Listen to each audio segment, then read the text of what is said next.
Bonjour à tous, c'est Jean-Luc Roux sur sa chaîne YouTube. Aujourd'hui, nous allons parler de l'armée indienne qui achète 47 nouveaux chars poseurs de pont T-72 BLT pour renforcer ses capacités de franchissement d'obstacles. Comme l'a rapporté Alpha Défense le 21 janvier 2025, le ministère indien de la Défense, MOD, a signé un contrat de 1560,52 crores de roupies, environ 180 748 186 dollars 64, avec Heavy Vehicles Factory, HVF, une division d'Armored Vehicle Nigam Limited, AVNL, pour l'achat de 47 chars poseurs de pont T-72 BLT pour l'armée indienne.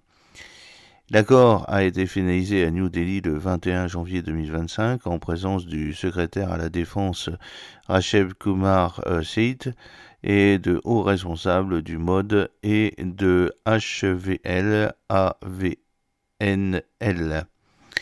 Le système de pont du BLT T-72 se compose d'un mécanisme de lancement, de systèmes hydrauliques, de systèmes auxiliaires, d'un système de contrôle électronique et de structure du pont elle-même.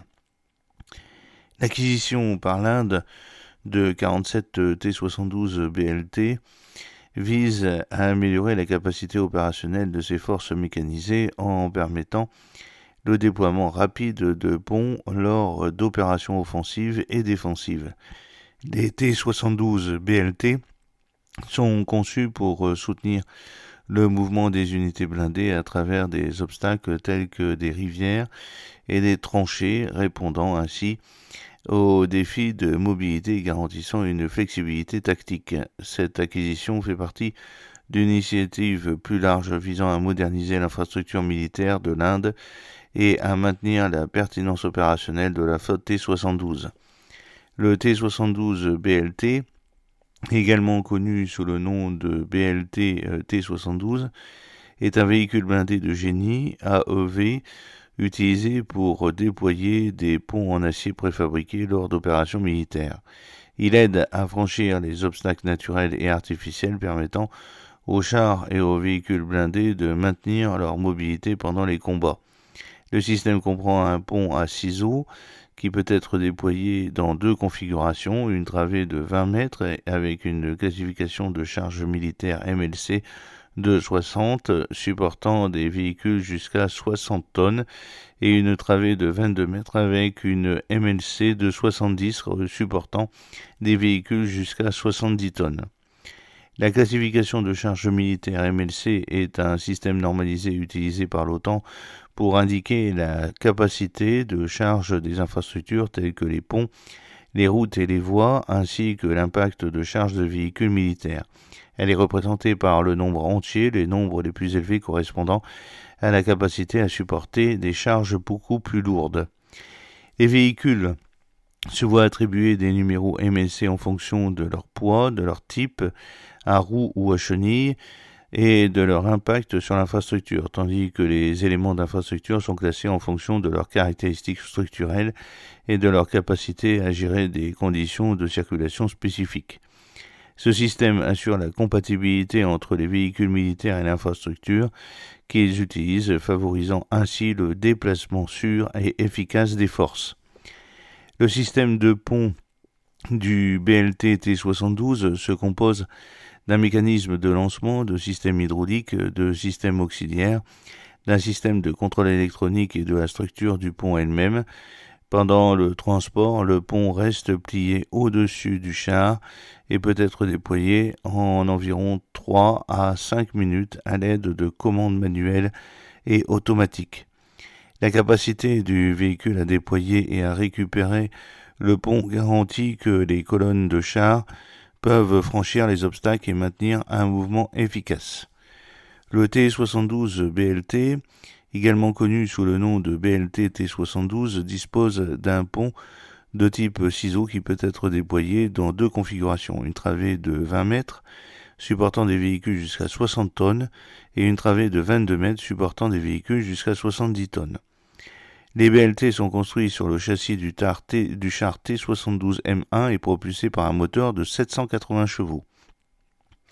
Pesant 49 tonnes, il mesure 11,36 mètres de long, 4 mètres de large, 3,8 mètres de haut. La vitesse maximale sur route est de 60 km/h et le véhicule peut franchir des pentes allant jusqu'à 25 degrés, traverser des tranchées allant jusqu'à 2,4 mètres de large et traverser des eaux peu profondes allant jusqu'à 1,8 mètres de profondeur. L'armement comprend une mitrailleuse antiaérienne de 12,7 mm avec des dispositions pour aller attacher une charrue à mine KMT-6 pour le déminage terrestre.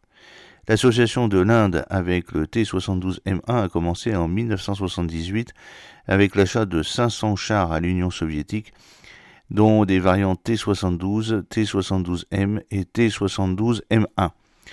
La production sous licence a ensuite été lancée à l'usine de véhicules lourds HVF d'Avadi, au Tamil Nadu, où le char a été désigné sous le nom d'Ageya. Au cours d'une période de production de 15 ans, plus de 1100 unités ont été fabriquées dans le pays avant l'arrêt de la production en 1998. Dans les années 1990, l'armée indienne a lancé le programme Combat Improved Area, également connu sous le nom de projet Rhino, qui a permis de moderniser environ 1500 chars T-72M1.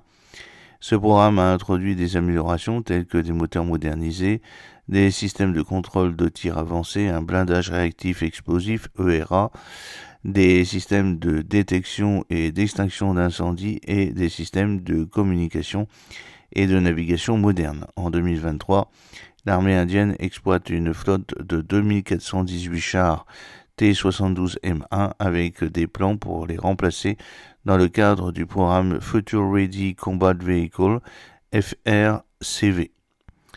Les BLT relèvent de la catégorie d'achat BOY, Engine Loosely Designed, Developed and Manufactured, IDDM, introduite dans la procédure d'approvisionnement de la défense indienne, la DDP, en 2016. Cette catégorie donne la priorité aux produits de défense et les produits doivent être conçus, développés et fabriqués localement. Ils doivent contenir au moins 50% de contenu local. Cette politique s'aligne sur le programme Make in India, lancé en 2014, pour promouvoir la fabrication nationale et réduire les dépendances des importations dans différents secteurs, notamment celui de la défense. En outre, la campagne Inde autonome, lancée en 2020, met l'accent sur la promotion de l'autosuffisance en encourageant les capacités de production locales. Dans le secteur de la défense, ces initiatives visent à développer une industrie de défense nationale, à réduire la dépendance vis-à-vis des fournisseurs étrangers, à stimuler la croissance économique grâce à la fabrication locale et à faire progresser l'innovation technologique en Inde. J'espère que cette petite vidéo vous a plu. N'oubliez pas de cliquer sur le pouce pour la promouvoir, de vous abonner si ce n'est pas encore fait et de partager cette vidéo sur vos réseaux sociaux. À très bientôt. Fidèlement, Jean-Luc O.